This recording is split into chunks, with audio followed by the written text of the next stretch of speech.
Okay, so I'm happy to be here.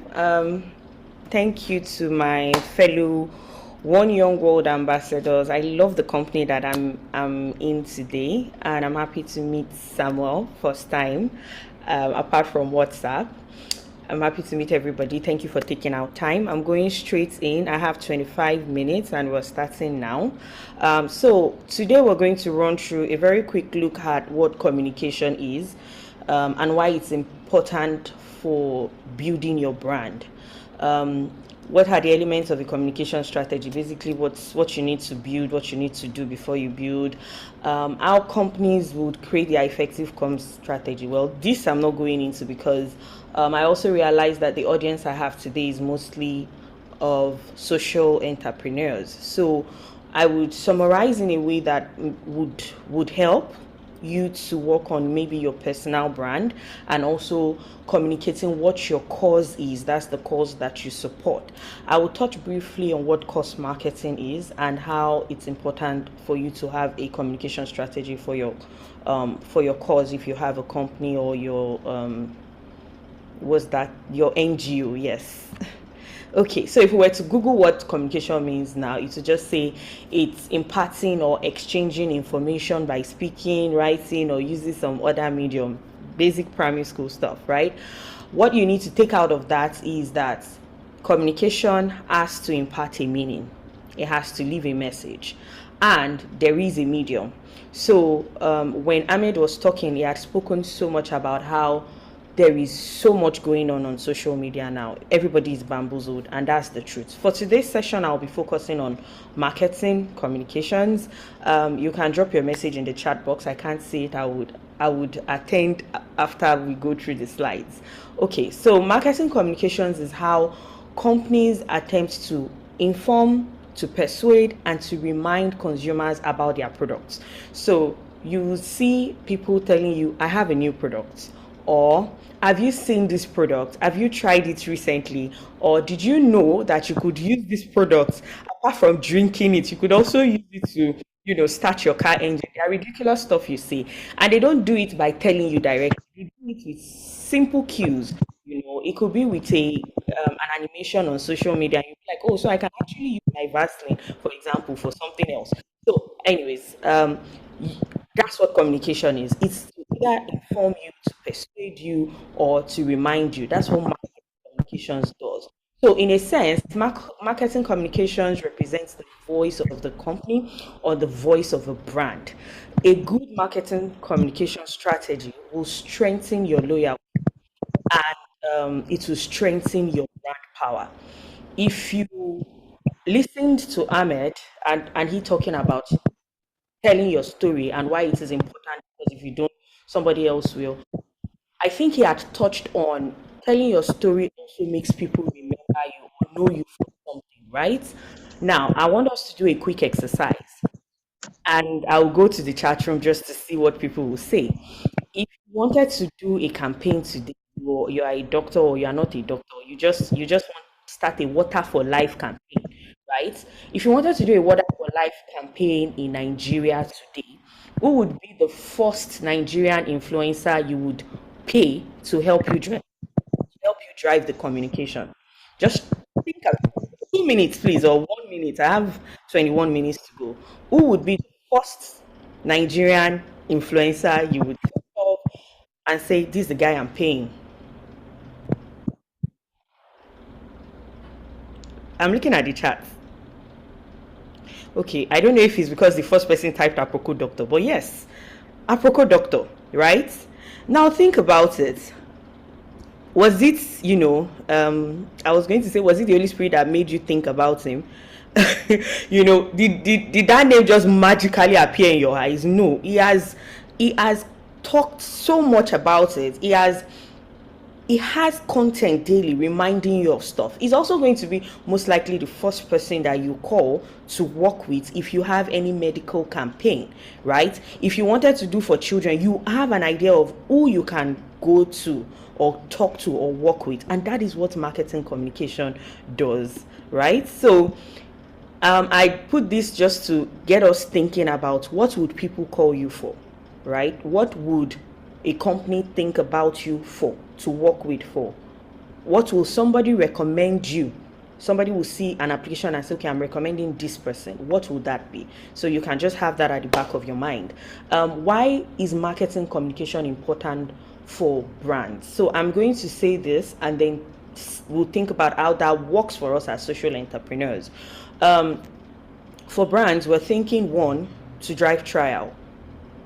I'm using a jargon. So trial is basically somebody trying a product for the first time, and you're communicating. So it's it's important because, one, you have to let consumers know what the product is for, what it is about, what it is for, where you can get it, how much you can get it, and all of that. The second reason is because you need to position how consumers view you, what motivates them. Where do you, just the way we're thinking about Aproko Doctor for water now, people need to say, you know what, I need tea, and the first thing that comes to their mind, of course, is Lipton.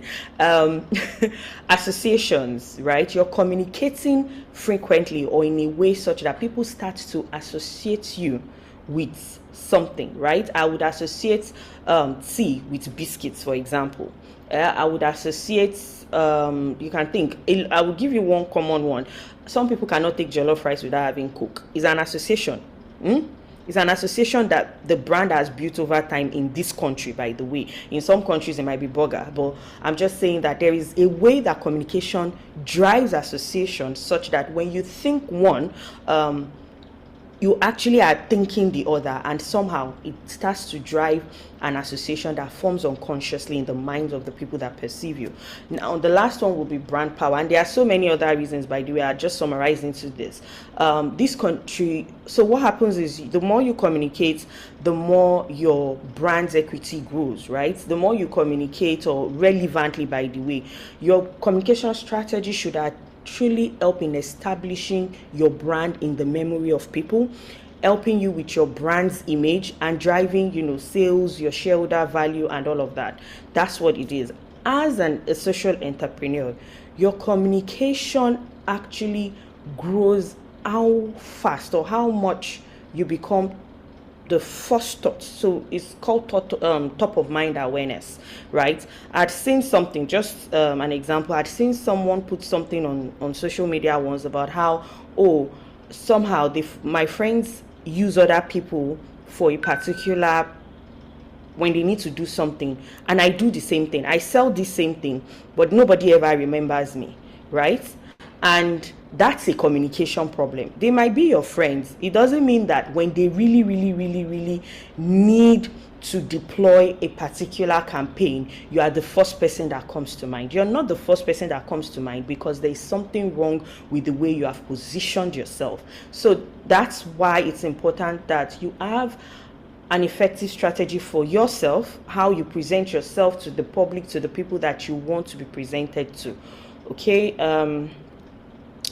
So just this quote, because again, Ahmed had touched on it. Marketing communications is everywhere because technology is changing everything. So there is a communication everywhere. If you step out of your house, well, if you are in Lagos, a bus could, come in front of you, and next thing you're going to be seeing a billboard. You would see a billboard and be like, why do I?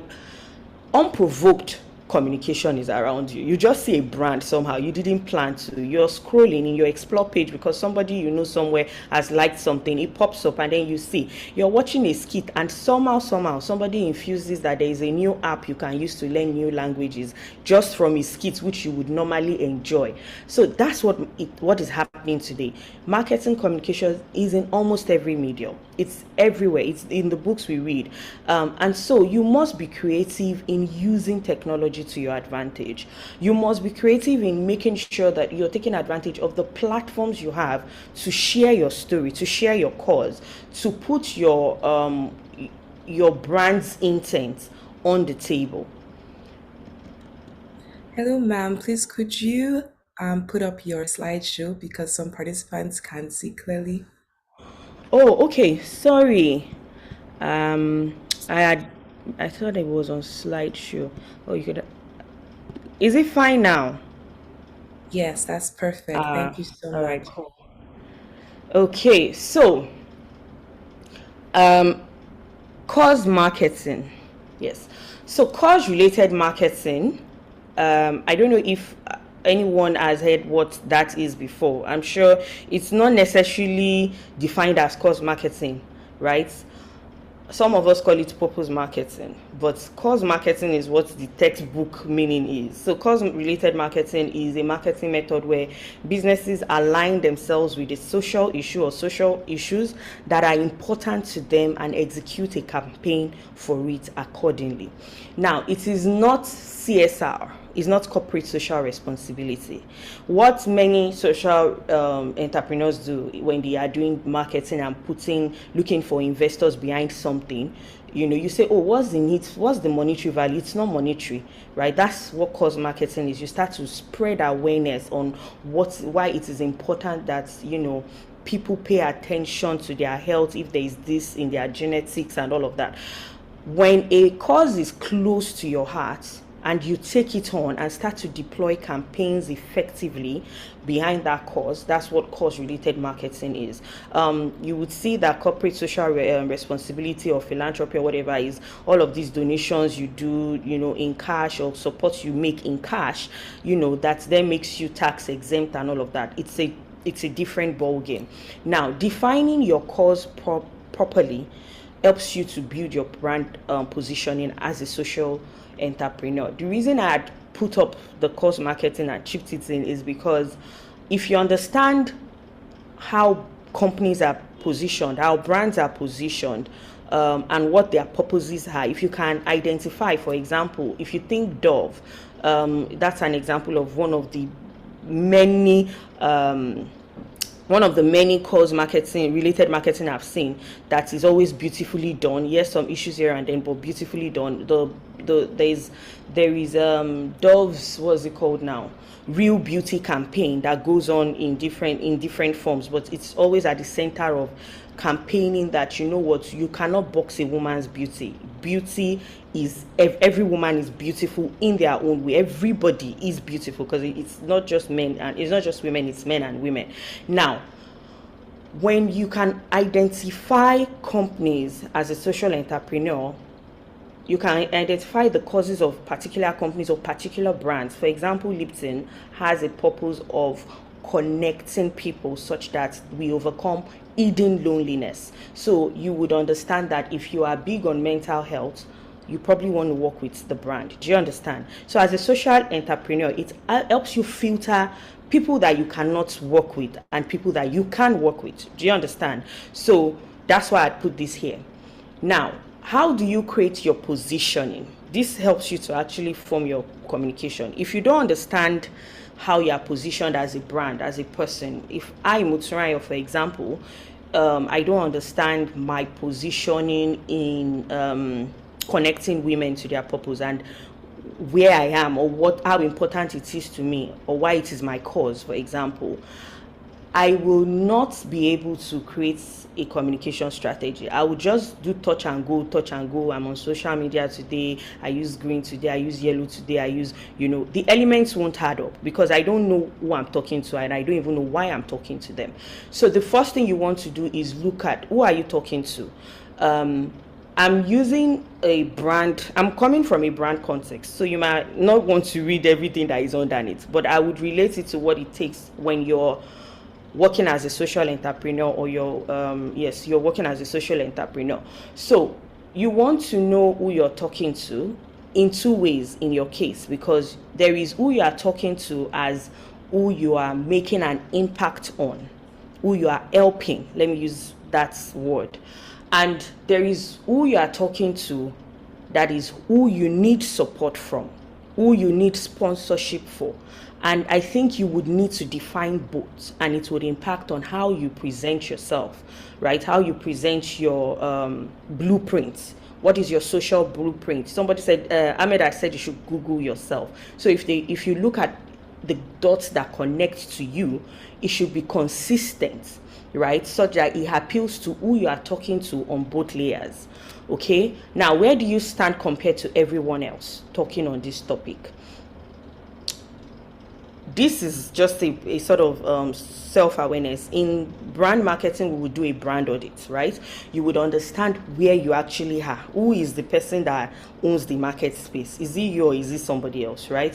For you, if you're running your NGO, or your cause, you want to understand if you are a new entrant in the topic, and if you need to collaborate, right? If you actually just need to even be a sponsor, you need to be clear where you stand compared to everyone else. It helps you to define what your strategy will be. What makes you different, what makes you unique. What makes you different is what helps you to craft your unique selling proposition. Everybody has a unique selling proposition, whether you are an NGO, whether you are as a personal person, you have your unique selling proposition. What makes you different is what makes you sell your unique your USP. And that's why it's also important to tell your story. I would always go back to that. I loved that topic on storytelling, by the way. Why should people believe you? Why should your sponsors believe you? Why should the people you are trying to impact, you're trying to change their behavior? Why should the people you're trying to, recycle waste, reduce environmental footprint, get female children to school? Why should they believe you? Right? You need to identify those things you're saying so that your language is consistent in your communication. And if you've done all of this, right, once you've crafted all of this, then you can have a brand story for yourself and create your brand. So while I have a brand story for the brands I manage as a marketeer, I have a brand story for myself as Motunrayo Babalola, right? And what has shaped my brand story has been, one, my experience, right, over the years, my educational background, my experience, and the things that I am passionate about, the things that are dear to my heart. So all of these I've crafted together and identified where I stand, who I want to talk to, what makes me unique. And that is what drives the way I speak. It's why I'm not going to try and be somebody else, right? So once you have done this, you can craft a brand story for yourself and create your brand. In doing this, there are two things you need to ensure. You need to make sure that your narrative is emotion centric and value centric. So in brand marketing, we will say the emotional benefits and the functional benefits. Always make sure there is something you're saying. When you watch an ad, you would wonder why you would see an ad, and I'm taking a step out of my own brands now. You would see an ad, a Coca-Cola ad, and then you go, oh, you have the two brothers, right? The one protecting the other brother. It makes you feel like, oh, okay, I'm not just drinking Coke. There's that, there's always the emotional benefits, right? For tea, for Lipton, for example, it's about driving quality connections. Now, as a social entrepreneur, and I will say this because I recently started working with someone who, on my brand, I started working with someone who is working as a third party, an influencer for the brand. And people have asked, a lot of people, when we started to work with him, and I'm talking about Temisan, people started to say, oh, that just makes sense. That just makes sense because is so much associated with tea. But it was beyond that for us. There was something else. Is the fact that for every time he comes with his cup, he's coming up with a conversation that triggers conversations, that triggers, you just either are laughing or you're thinking about something and you snap out of whatever it is that is going on your mind. And that's what Lipton is about, quality connections. And so you see how when you position yourself right, you also actually attract the right kind of sponsors. So the emotional value that you bring to the table is very important. The functional, which is the value centric, is also essential. Those are the two elements critical for your branding. This will guarantee you better visibility in whatever medium or media that you're using to communicate. And sorry, okay, can you still see my screen? I want to minimize a bit. Yes, we Okay, can. Thank you. cool. So like I had said in the definition, you have to make an impact with your communication, and this happens in phases. This is what happens after, I think I have skipped, sorry. Yes, I had skipped a slide. That was why I wanted to check. Okay, so in creating an effective communication strategy, these are the steps you need to take. You need to identify your target audience. check what your objectives are. So once you've done your positioning, you can actually craft your communication strategy, looking at the audience, looking at the objectives, right? How often do you need them to? The objective is for them to understand you as a brand that loves people and that gives let's say that gives awakens you, right? Let's say you're a tea brand, for example, Lipton, it awakens you, and then it brings quality connection. You've put it. What I now want people to see is, I want people between the ages of this and this, who are men and women and blah blah blah, they are able to see me as the number one brand to take if they are looking for a time out with their friends, right? So you put your communication objectives, you design your communication. That's when you brief whatever agency and all of that. But as a personal brand, you can actually design what you want to say per time. This year, this is the first step. I'm getting more people to know me. This is how I'm going to go about it. I'm going to be having more pictures in schools with children, blah blah blah. You design all of that and then select the channels you want to be most vocal in, the ones that you would use from time to time and the ones you may not be able to use at all. Having your channels help you to also establish your budget, because if you've decided, okay, I'm having your social media, I'm going to have some posters on some walls, I'm going to partner with Uber to have mobile communication to talk about children that do not have access to books, I'm going to go to schools. Whatever channel you want to use, you have to select the channels carefully. Some may be free, some may not be free. Establish a budget, you decide on how you want to mix it up, and then from time to time go back to your results. Am I actually getting enough visibility now that I have improved my communication? And when you do that, it can help you to now grow into such a space as to managing an integrated marketing communications network. So you know that you're not using just this channel, you're not just on social media. Once in a while, you go on your view and have a G, sit down with them and talk about what it is that you are doing. You pay for that session. You go on TVC, you talk about it, you pay for the session. You then integrate and see how this comes into a calendar for you and how it helps to give you more visibility. Okay. And finally, what do you get out of all this? What happens? What starts to happen? You start to drive awareness first. You drive awareness to your cause, you drive awareness to your brand, you drive awareness to your product. You start to share knowledge, you give the knowledge. People are aware, then they want to know what's up with this person, what's up with Ahmed, what does he really, really do? I like his story, I want to know about how he has done this and how I can do this.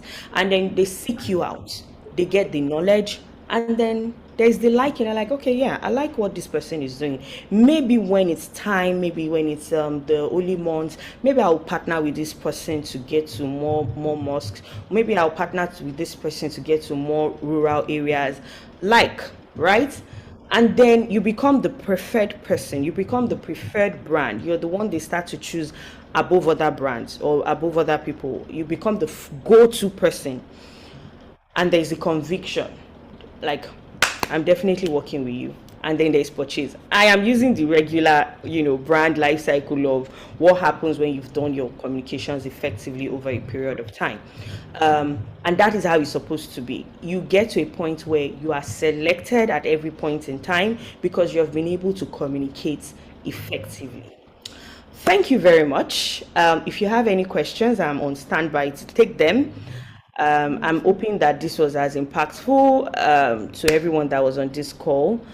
And that's the end of my presentation. I have 1 minute more.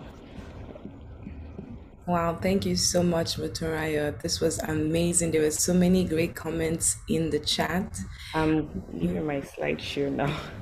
Thank Okay. you. Thank you so much. It's a beautiful resource as well. If you have any questions, please put them in the chat and I'll just quickly read them out. If not, there's a lot of appreciation going on in the chat, Motunrayo, for you. Thank you.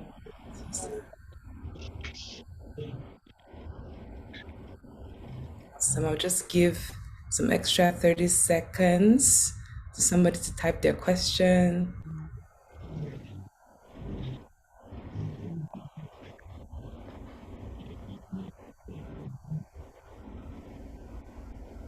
Awesome. I see a question in the chat, and it's from Joseph F. Young. It says, on course marketing, is there any online course you recommend? Okay, so no, I'm not. I wouldn't say there is an online course. I think that if you check, you may find you can check on LinkedIn. Okay, so now my time is up. Okay, so you can check on LinkedIn for some courses, but what I think I would recommend is to read books from companies that are big on purpose, right? Almost every company's CEO at some point writes a book, right? So I would say read. There's this book I've read, the one from Nick Phil Knight, the Nike story. Nike does a lot of cause related marketing, especially when it comes to trying to drive a point when it comes to racism, right? I think that's something they hold dear to life. It's not necessarily going to touch on exactly what you need to do. It's going to just open your mind to think about how companies navigate conversations that relates to cause. So that's what I can say. Unilever is very big on purpose driven marketing. You can just check and see the things that they've supported and how they've done that and all of that. But in terms of a particular course, for cause marketing is not even treated, there is no focus on it, to be very honest. I don't even think I did it in school. It wasn't, but it's in the textbook we were using in school. There's just one chapter on it in marketing management by Philip Kotler, right? So it's the focus on it is not so great, but you can read the stories from many CEOs, and you will see that they've touched on how they have been able to bring purpose into their brands. The most recent one I've read is Indra Nuyi's, um, what's the name of that book? I just read this book this month, but I can the story of her life anyway. And she talked about the campaign she rolled out in PepsiCo before she left. I think she did it about 5 years or so before she left. The purpose for performance for purpose, right? And she would, when you look at the results that came out, in fact, I think that's the one I recommend above the Phil Knight one, because she would actually talk about how they were able to use half the amount of water they were using before in producing one bottle of Pepsi. She'll talk about how much was saved in terms of environmental footprint and all of that. So it will give you a very good view, but it's not like a course you have to go, a course rather that you have to go into and get a certification and all of that. I don't know. I'm not an expert on it.